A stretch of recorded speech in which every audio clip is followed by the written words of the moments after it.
Good morning, Iloilo! Sikat morning mga kapamilya. Bugtaw-bugtaw na ha. Martes ng adlaw. Good morning, Gay. Good morning, Sed. And good morning sa aton mga kapamilya. Nga aga pa nagabugtaw, gudukdan kita dali sa Sikat ka Iloilo. That's right. Kay tungod Martes, subong balanta ng mga kandidato nga makaupod sa Sambua diri sa Sikat ka Iloilo. Sed, bagong mainit naton nga Sambua diri sa Sikat ka Iloilo. Sang mga mainit nila nga diskusyon, Ariana, yung aton nga pag-istoryahan mga kapamilya, mainit pero masadya nga fun run dito sa probinsya sang Guimaras over the weekend. Amuning second triathlon nila dito sa nga giniwat, promoting Guimaras Island as one of the sports destination. As you can see mga kapamilya, no, may ara nga bisikleta, it's run, bicycle, and swim. Una, I think swimming. Then after swimming. that, you ride a bike, then you run. So, Other way around. Pero kanami, isang, of course, very ideal gid ang probinsya sang Guimaras with its beautiful beaches. And of course, matahuman nga terrain, nga sakap tanaog. Nga ideal gid for triathlon. Yes. And that's why ginadagsa gid sa mga tao ang mga ini nga kompetisyon.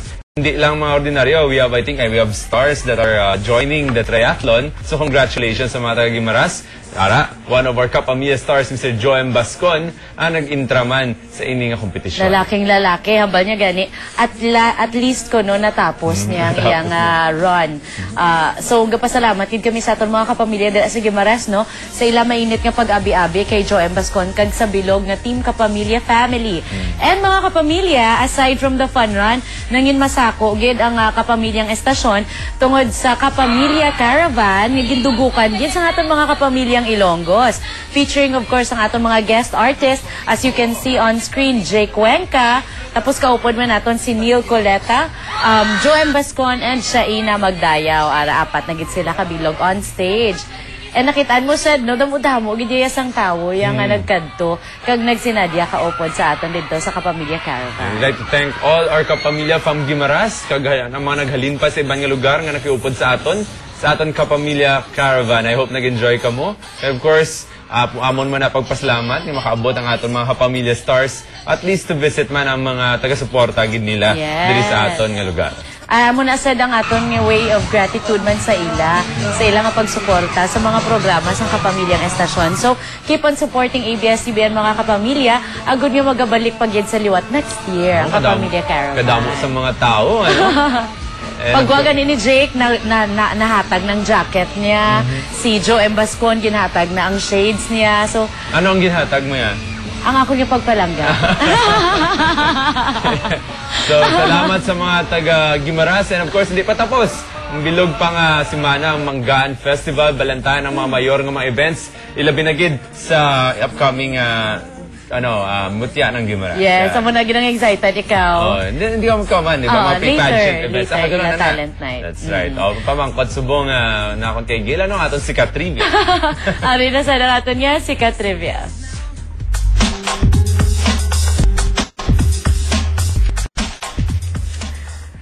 Mga kapamilya, as of February 2013, the most expensive city to live in is Tokyo in Japan. The cost of living there is $152 or approximately 6,200 pesos a day. Other cities included in the list of 10 most expensive cities to live in according to Economist Intelligence Unit area are Osaka, Japan, Sydney, Australia, Oslo, Norway, which tied with Melbourne in Australia, Singapore, Zurich in Switzerland, Paris in France, Caracas in Venezuela, and Geneva in Switzerland. So ang ginabasihan diri ang mga cost of living, no? Wala Pilipinas? Sige lang, inexpensive luxury ko nung ginaano na. Siguro ang kakatabo diraya kung sa ibang nga lugar, mahal ya ang balaklon, no? Mahal ang renta, mahal ang that's why travel hindi ka mabuhi kung kulang-kulang lang imo nga ano. Diri sa Pilipinas naman niya, taas man ang cost of living in one of the expensive cities tungod hindi man mahal gid kumpara sa ila mga balaklon, pero hindi ka naman niya kasarang. Mo naman ang diferensya kung dito sila taas ang cost of living, pero because of ang mga sweldo siguro nila taas man, they can afford. Aton diya medyo nubo-nubo pero hindi pa gyapon ta ka-afford. Pero we're putting our hands together in prayer, said nga makatibawas gid kita tanan nga mga Pilipino sa mo sina nga sitwasyon. Pero subong naman said, bago na istorya Balingon lang anay kaga tabagap. Pwede lang na. Namit man, no? Sardinas. Why not? Oo. Eri ibaluon tanan lang aton ng mga mainit nga balita. Kaupod si Reggie Adosto.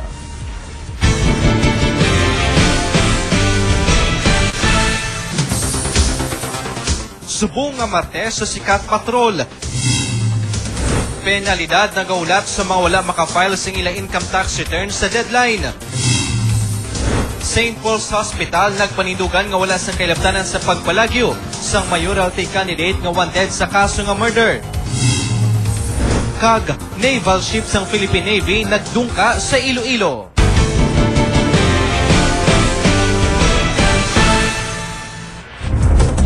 Mga kapamilya, yari ng mga balita nga dapat ninyong mahibaluan sa mga Martes nga adlaw.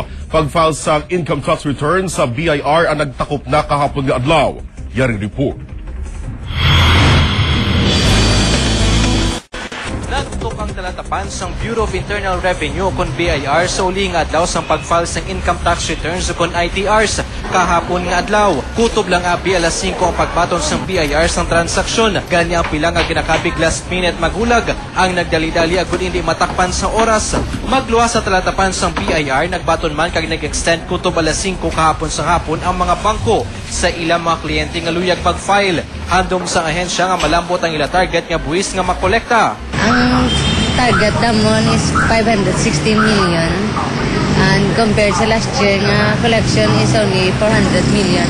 So may increase nga more or less 28.78%. Magabaton gyapon sang transaksyon ng BIR sa mga wala makingabot sa deadline. Apang may penalidad na nga ikapatong sa ila kaangay sang 20% interest kada tuig kag 25% surcharge.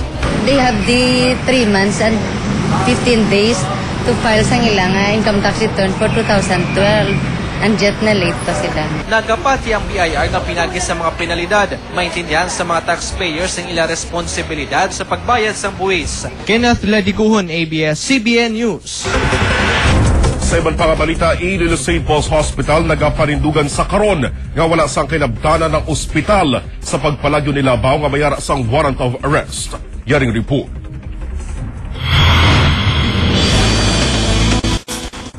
Nagapanindugan karon ang tagdumalahan sang Iloilo St. Paul's Hospital nga wala sang kinabtanan ng ospital sa pagpalagyo ni Mambusa Mayoralty candidate Leonigario Labaw Jr. Serbihan kuntana isang warrant si Labaw sang Domingo nga adlaw apang nag-exit sa ospital nga wala makabayad. Sunod sa legal counsel sa ospital nga si Attorney Jose Marie Benjamin Tirol, handa sila nga magpasaka sang countersuit in kaso nga dalahigon sang kapulisan. Hindi man ay matuod nga nag-connive kay way man kami sang kwaon kung makaplagyo siya. Kag dasunti kung ma-file sila sang obstruction of justice, diretso man na nila. Siyempre manabat kami, managang kami kag if necessary, ma-counterfile man kami sang necessary nga kaso kontra sa ila. Miyerkules sa nagpa-admit sa ospital si Labaw, Abril 10, kadunga naman sa pagpapanaog sang warrant. Apang sunod sa abogado sa ospital, wala sang may nagpugong sa pulis sang ila kinserbe ang warrant. Wala kami nagpugong. So nga punggan sila namon. In fact, pag abot nila, kung nagpakilala sila nga pulis sila, kung nagpakita sa warrant of arrest, pag namangkot kung ara si Engineer Labaw, gin-confirm gila yon, kag gin-indicate kung di na kwarto. Ang isa kong makita nga problema is ang sa pag-implementar sang pag-survey sang warrant of arrest, no? Kay based sa information nga nahagilap ko, may ang mga police officers 2 or 3 nagkadto sa St. Paul's, naka-short sila, naka-civilian sila, no? And then sang ginpasaka na sila sa ICU, naghambal sila nga mahulat sila sang ila upod nga naka-uniform. Kaya mo itong maserve sa warrant of arrest. Luyag karon sa ospital nga paimbestigahan ang mga gwardya agod nga matulid kun bala nagbulig ang mga ini sa pagpalagyo sang wanted person. Samtang ilaman o sisaw ng doktor nga nag-attender kay Labaw agod hibaloon anugid bala ang ginabat sa isang kandidato sa pagkaalkalde sa Mambusaw. Handa karon ang ospital nga magpatig-angot kag magkooperar sa otoridad. Inabina nga nakuhaan sang CCTV camera ang pagpalagyo ni Labaw. Reggie Adosto, ABS-CBN News. Sa kaot naman nga balita, pagpanas ang pangalan ni Labaw sa admission list sang ospital. Naghatag karon sa pagduda sa kapulisan. Si Ronnie Basco, magabalita.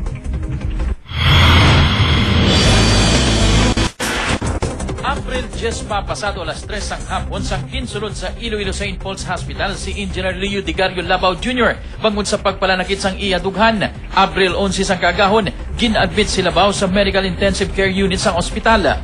3 daw pang nakaligad bago nabaton sa mga pulis ang impormasyon kag gintuyo nga serbihan sang warrant of arrest ug galing nakapalagyo na ang suspect. Pila ka mga sirkumstansya ang nakitaan sang PNP nga nagapakita nga may ihibalo ang ospital sa pagpalagyo ni Labao. Isa na diri ang ginpanas nga pangalan sang suspect sa listahan sa mga pasyente sang ospital. Nandyan po yung pagbura, sa original po, yan po ay nababasa pa yan eh. And of course, ito po ay record sa gwardiya. Ginmando na sang Campo Delgado ang pag-imbestiga kung paano nakagwa sa ICU sang ospital si Labao. Sa tion nga mapamatudan nga may kahilabtanan ang ospital sa pagpalagyo ni Labao. Magapasaka sang kaso ang PNP batok sa management sang Iloilo St. Paul Hospital. Nagkakalap na po tayo ng mga ebidensya, tayo po ay magkukomperensya later on at siguro mapag-uusapan kung ano pong complaint ang maipafile natin. Isa sa mga tsurya sang PNP nga posible gintago si Labao sa ospital matapos nga ginpapanawgan inisang warrant of arrest sa kaso nga pagpatay kay Vice Mayor Abel Martinez. Makikita sa CCTV, tumatakas na po, hindi po doon sa normal na lagusan o doon sa main entrance at exit, kung hindi sa likod po. O backdoor po yun. Ang alam natin dumadaan doon, yun lamang pong pantayan pa at dadali na po sa punerarya. In my heart, honest in your heart. Padayon ang ginalunsar nga manhunt sa mga pulis bato kay Labao nga ginapatihan wala pa makagwa sa Isla Sampanay. Noni Basco, ABS-CBN News. Mga kapamilya naval ships ng Philippine Navy ang nagdunga karon sa Lobok sa distrito sa La Paz. Bilang parte sa Southern Cruise ng Philippine Military Academy, Siklab Diwa Class of 2014, kag Gabay Laya Class of 2016. Nagdungka sa Philippine Ports Authority sa Lubok, La Paz ang LC-550 yung naval ships ng Philippine Navy. Inay kanuna nga puwerto nga gindungkaan sa naval ship sila pag-cruise sa nabagatan nga may bayon sa pungsod Pilipinas. Dahil sa Philippine Navy nga mangin pamilyar ang mga PMAyer sa mga mayor nga dungkaan sa pungsod nagmapalapit pa sa tagsa ka mga Pilipino. Amuning first port of call namon, Iloilo, then Davao, Palawan, Corregidor, and back to Cavite. Ang iban pa mga balita na tipon sa ABS-CBN News Team, bantayan karon sa hapon sa TV Patrol Panay. Una sa balita, sa pagbalik ng Sikat Ka Iloilo, tutok lang mga kapamilya, masunod na ang Sambua sa Sikat Ka Iloilo.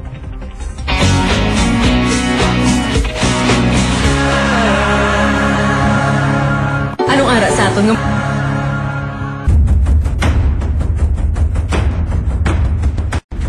Mga kapamilya, sa tuyo nga mapakilala sa publiko ang mga personalidad nga nagahandong nga magdumala sa aton banwa. Ginunsas ang ABS-CBN Iloilo ang Sambua 2013 kag subungaga aton makaupo diri sa UPV Auditorium sa Iloilo City Campus ang mga kandidato nga nagapadalagan sa pagkakongresista sa 4th distrito diri sa probinsya sang Iloilo.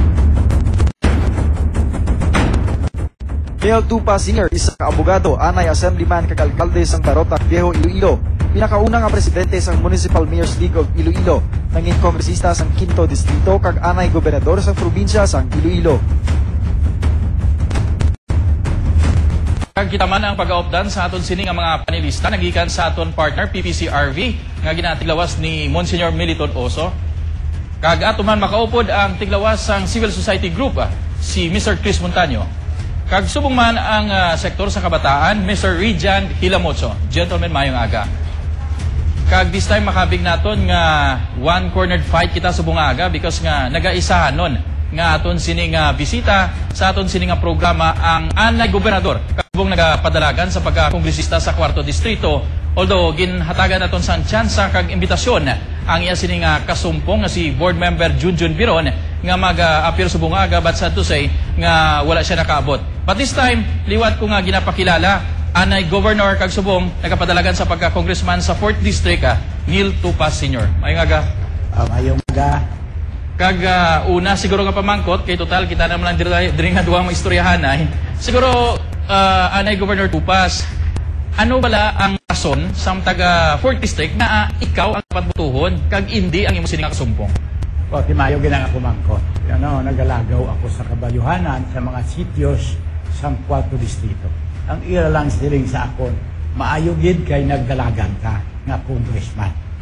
Kay Siligya, sang tiyempo mo pa, that was way back in 1978 when I was assemblyman, sakop ko ng mga banwa, Pasig, San Enrique, Pasig, San Enrique, Dueñas, Banati, kag Anilaw.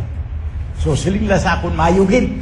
Kaya nakita namo na pagtrabaho mo sa tuguna, sang assemblyman ka 1978, kay ang 5th distrito, sakop yan ang 5 kabanwang akong ginmensyonal, Pasig, Dueñas, San Enrique, Anilaw, kag Banati. Alright, Monsignor Oso, go ahead sa imo sini nga pamangkot kay former Governor Neil Tupas. Mayong aga, former Governor Tupas. Ibaluan sang tanan, nag-assemblyman ikaw, kag nangin kongresista man. Siguro makabati kita, damo ka man kasuguan nga ginpasar para sa ikaayo sang mas madamo nga imol. Ang pamangkot naton kay mabalik liwat ikaw bilang congressman. Ano ang wala mo pa mahimo? Kag ano ang kasuguan nga gusto mo pa ibalha, nga gusto mo pa ipasar nga may kahilabtanan sa kabuhi sang mas madamo naton nga mga imol? Go ahead, sir. Salamat din, Monsignor Oso. So, amo na ang ginapamangkot nila sa ako. 36 anyos na ako na nakaserbisyo bilang mayor, 7 katuig, assemblyman, 6 katuig, congressman, 11 anyos, kag gobernador, 9 katuig, kag 3 katuig sa Commission on Election bilang chief sa Field Service Division. Walo ka nagalakat ang chimpo. Kung may nahimuan ka, ginalangkag ang pumuluyo. Ang imo pamangkot, sang una, ang importante nga napasaka akong nga bill, nga ako ang co-author among free high school education. Karon diri, sa 4 distrito, importante karon kung nabatian ninyo, ining Halaor Multipurpose Dam Project. Kinahanglan din natin na. Kag kinahanglan pagaan dako mapundo para makaserbisyo ang dam sa bilog nga 4 distrito. Okay. Ang sunod nga pamangkot, pagkakuhaan ko kay... Kalang question, Monsieur Oso? Go ahead. Ako na lang, pero hindi angot dira. Kay may imbitasyon ang UP sa ako na hanungod sa anti-dynasty nga seminar diri sa Abril 13. Mainit man ini nga ginaduso sang civil society, kay ara sa aton Constitution, 1987 Constitution, nga dapat tani, wala na sang family dynasty nga ini. Ano ang panindugan ni former Governor Tupas na hanungod sa isyu sang anti-dynasty? Kag pwede bala maka-expectar kami, kaya ang rason nila pirmi, waay pa na ma-define. Pwede bala maka-expectar kami nga mga pumuluyo nga bisan paano maka-file sang bill para once and for all ma-define naton ang family dynasty, political dynasty. Go ahead, sir. Palo ka, Monsignor Oso, sa 1987, pag-congressman ko, isa ako nga co-author sa bill against dynasty. Apang adto wala kapasa sa first base, wala din. Now, ang pamangkot siguro kung mas ka, nga ang kabataan mo nga manda. Muna. So, pero initanan sila ginpili sang pumuluyo. Wala ako iya nagabakal o naghatag kwarta sa elektores nga pilion ako o kung pilion ang kabataan ko. Ginpili na sila tungod sa ila qualification. Nga kandidato sila kag na matudan sang sila labutang sa pwesto. Alright. Next question sa aton sining panelista, Mr. Montañez. Mayong adlaw sa aton aspiring congressman sa 4th District, former Governor Neil Tupas.